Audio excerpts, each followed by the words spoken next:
We are, well, undoubtedly living in a high-protein era, aren't we? It definitely feels that way. Yeah, this idea that, more is better for protein. It feels like it's become this foundational belief, Totally. whether you're chasing anti-aging stuff or aiming for better blood sugar control, building muscle, or even just hoping for, like, shinier hair. Protein's the answer. Right, that's the message. Exactly. It's touted as the universal answer. Walk through any grocery store and you see protein-fortified everything. Oats, snacks. Oh, yeah, it's everywhere. And social media, forget about it. It's a constant stream, isn't it? People showing off eating, like, over 100 grams of protein a day. And meanwhile, carbs, well, they've kind of become the absolute villain for a lot of people. Avoid at all costs. It's a really powerful narrative. You see the fitness gurus, the influencers, all these before and afters. Right. And it all seems fueled by this high-protein mantra.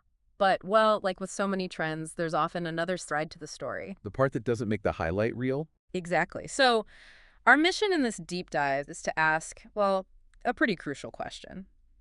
Can these high-protein diets, the ones that look so good on the surface, actually be harming something really fundamental, like our gut health? Okay. Because while protein is, undeniably essential, there might be a big downside to this extreme approach that many of us are just completely overlooking. So let's cut through the hype. Let's do it. Uncover the nutritional realities that actually impact your well-being. Okay, let's unpack this. We spoke with nutritionist Payal Kothari, and she definitely acknowledges protein's vital role.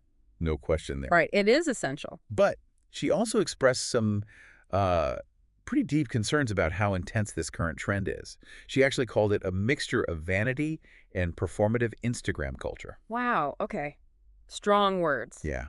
She's getting at how social media and this thing she calls lookism, this focus on appearance, and just the dominant fitness culture, they've all sort of converged to push protein up as this kind of cure-all. It fixes everything. Exactly. Just add more protein. Problem solved. And what's really interesting there is Kothari's point about this excessive obsession. It's become almost like a single-minded thing. People mistakenly think it's the only way to lose weight or gain muscle. Right. Tunnel vision. Completely. And she really emphasizes that, yeah, protein's essential, but true holistic health, it's not a one macro show. It really demands a much more diverse diet. Makes sense. You just can't ignore other vital stuff. Our bodies, especially our guts, they need fiber, they need healthy fats, and crucially, they need them alongside the protein, not just protein alone. It's like trying to build a house with only bricks. That's a great analogy. Yeah, you've got loads of bricks, but where's the mortar, the wood, the pipes? You need it all for a solid structure. Okay, so that brings us back to those social media numbers. They seem huge. When someone's posting about eating hundreds of grams daily, what's the actual recommendation for, say, most non-exercising adults, according to Kothari? Yeah, there's a really big disconnect there, a huge gap. So Kothari says, for most adults who aren't, hitting the gym, like bodybuilders or elite athletes. The average person. Exactly. The recommended intake is quite a bit lower, around 0.8 to maybe 1.2 grams per kilogram of body weight. Okay, so for someone maybe 70 kilos? Yeah. That's like... Let's see, about 56 to 84 grams a day, somewhere in that range. Which is way less than hundreds of grams. Way less. Kothari points out that hitting 100 grams or more daily, that's typically okay for very specific groups like bodybuilders who are constantly breaking down and rebuilding muscle. Intense physical stress. Right. But for the average person, without the right balance, and this is really key, without enough fiber, enough water, and the exercise to go with it, those really high amounts of protein can actually put a huge strain on your system, especially your intestines and even your kidneys. Wow. Your body just isn't really set up to process that much excess protein efficiently without some kind of collateral damage. And this is where it gets really interesting. Because it's not just what you eat, but how your insides are forced to cope or, well, struggle under that load. It's fascinating how something meant to be good can end up being a burden. So, okay, we're omnivores. Our bodies should handle variety. What actually happens inside our gut when the diet gets super heavy on protein, especially red meat, and really lacks fiber? That's exactly Kothari's main point, and it's so important. She explains that a diet heavy in meat, particularly red meat, and really low in fiber, doesn't just cause a bit of bloating. It essentially feeds the harmful gut bacteria. Feeds the bad guys. Pretty much. Think of your gut microbiome like this delicate ecosystem, right? A bustling city. different bacteria have different jobs. Oh. When you keep overfeeding the protein-loving bacteria, the ones that aren't so beneficial, they thrive, they multiply. And then these specific bacteria produce inflammatory compounds, things like ammonia and trimethylamine. They're basically toxic byproducts from undigested protein. Like little chemical factories. Exactly, setting up shop right in your gut. And the result, these compounds directly irritate your gut lining. That leads to those uncomfortable chronic symptoms like bloating, constipation that just won't quit. And over time, it can even cause physical damage to the gut wall itself. Your gut really wants that diverse buffet, not just one main dish dominating everything. So it's not just feeling a bit off. There are real significant internal changes going on. And when that fiber is missing, things go south fast. They really can. Kothari warns that if your protein intake consistently goes over, say, 2 grams per kilogram of body weight, that puts a massive burden on your whole digestive process. More than just feeling full. Oh, yeah. It can lead to improper digestion and the creation of those nasty byproducts down in your large intestine, without enough fiber to balance things out and help with proper fermentation. Which is the good bacteria working. Right, the beneficial breakdown. Without that fiber, the excess protein doesn't get broken down correctly. Instead, it basically putrefies. Yeah. And that leads to widespread issues. You can get that uncomfortable bloating, lots of gas, and surprisingly, Kothari says, even migraine. Migraines from your gut. Wow. It's a powerful connection people don't often make. And in really severe cases, this imbalance can just devastate the entire gut microbiome, shifting it away from a healthy, diverse community to one dominated by problem bacteria. When the gut doesn't get what it needs. Its health can really spiral. Okay, so beyond the obvious physical stuff, the constipation and bloating, how else does this high-protein, low-fiber thing kind of throw our whole system off kilter? How does it hit our daily life? Kothari sums it up really well. She says everything just slows down. Slows down, yeah. And not just bowel movements, although that's definitely part of it. You can get persistent gas, often pretty foul-smelling gas. Right. And a really common symptom she highlights, one people often miss, is persistent brain fog. Brain fog. Interesting. How does that connect? Well, this is fascinating. Your beneficial gut bacteria, the good guys, they need fiber. It's not just roughage, it's their food. They ferment fiber to produce these incredibly vital compounds called short-chain fatty acids, or SCFAs. SCFAs, got it. And these SCFAs are crucial, not just for keeping your gut lining healthy, but they have effects all over your body. They even influence brain function and mood. Obviously. Yeah.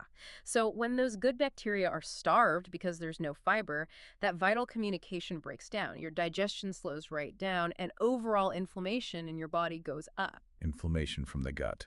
Often starting in the gut, yeah.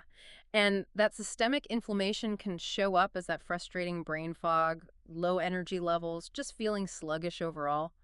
Your inner ecosystem controls so much more than just your stomach. That makes a lot of sense. So for someone listening now, maybe thinking, does this apply to me? What are the really clear warning signs? Signs that our gut might be struggling with a high-protein diet. Payal Kothari gives a pretty clear list. First off, persistent foul-smelling gas. If it's consistently bad, that's a strong sign something's off with the fermentation in your gut. Okay, that's a clear one. Then there's general discomfort after eating, bloating that just hangs around, chronic constipation, frequent acid reflux. She also mentions more serious signs like unexplained liver dysfunction. Wow, that's serious. It can sometimes stem from that digestive burden, yeah. And then the less obvious signs people might miss. She says things like sudden irritability or just feeling generally unwell, malaise, or even difficulty sleeping. Irritability and sleep problems. Yeah, those can be red flags too. They might point to a nutrient imbalance and increased gut inflammation triggered by those dietary choices. It's your body sending signals, sometimes subtle, sometimes not so subtle, that things aren't quite right. Okay, so let's pull this all together. What's the bottom line on protein then? Is it suddenly the villain? Should we just avoid it entirely now? Swing the pendulum way back? No, absolutely not. That's really crucial to understand. Protein isn't bad. It's indispensable, truly. Right. The core message here is all about long-term, appropriate intake and, most importantly, balance. Exactly. Kothari really emphasizes that a gut-healthy, truly balanced diet must include protein, but it has to be alongside plenty of fiber, complex carbohydrates, and healthy fats. It's about the complete picture. Building that whole house, not just using bricks. You got it. And she gives great examples of beneficial foods that offer a mix. Think lentils, fiber, and protein packed. Broccoli, fiber's powerhouse. tofu, cheese, eggs for different protein sources, Mm-hmm. a wide mix of colorful veggies, healthy fats like avocado, butter, nuts for those essential fatty acids, complex carbs like quinoa, sweet potatoes, they bring fiber too. And probiotics. Yes. She notes that adding probiotics, either through fermented foods or maybe a supplement, is an excellent way to boost gut health. It's all about synergy, not just focusing on one single thing. That makes perfect sense. So for people listening whose gut might already be feeling this strain, maybe they recognize some of those symptoms we talked about, what practical steps can they take? How could they start to heal and find that balance again? Kothari offers some really clear, actionable advice. First step, actively focus on getting more fiber-rich foods in daily. Like what specifically? Think about adding chia seeds to yogurt or oatmeal, snack on different fruits and veggies through the day, maybe swap in legumes like chickpeas or black beans for some of the meat sometime. Okay, simple swaps. Yeah, and another great tip, sounds simple but often overlooked. Slow down when you eat. Mindful eating. Exactly. Chew thoroughly, eat mindfully. It helps digestion a lot. She also suggests kind of reimagining your meals instead of a huge piece of meat being the star. Right. Explore tasty plant-based options or just reduce the meat portion size. Get creative with herbs, spices, add fermented foods like kimchi or sauerkraut. They add flavor and good microbes. And the benefits. Significant, she Good. says. You'll likely feel more energetic, digestion gets way better, and you get real positive long-term effects on your overall health and how you approach food. It's more of a gentle recalibration, not some drastic, painful overhaul. I like that. Gentle recalibration. Now, are there any high-protein foods that actually kind of pull double duty, good for protein and good for gut health? Best of both worlds. Absolutely. Kothari points to several great options here. Think plain Greek yogurt, lots of protein, plus probiotics. Okay. Then there's tempeh, that fermented soybean product, great source of both. Miso, the Japanese paste, is another one. Used in soups and stuff. Exactly.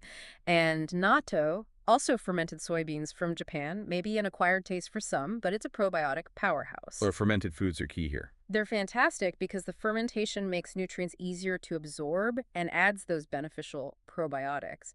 But, and this is super important, she adds a big warning. Okay. While these foods are great, they do not replace fiber. You still need that diverse range of nutrients for a truly healthy diet. You can't just swap one nutrient goal for another and expect the same overall benefit. It's about building that solid, varied nutritional foundation. Gotcha. So to wrap up our deep dive then, the core takeaway seems clear. Protein is essential, yes, a vital building block. Absolutely. But this extreme sort of single-minded pursuit of high-protein diets, especially without enough fiber to balance it all out, that really calls for a serious gut health check. It's a good reminder, isn't it? Too much of a good thing, especially when it's out of balance, can actually backfire. That sums it up perfectly. You know, in a world that's constantly throwing the latest dietary trends and quick fixes at us, Yeah. it's really worth taking a moment to think about how your own approach to protein might be subtly affecting your inner ecosystem, that incredibly complex world inside your gut. A little self-reflection. Exactly. What small shift, maybe just focusing a bit more on fiber, could make a really big difference for your gut's well-being. Something to mull over, for sure, and maybe a journey worth starting for your long-term health.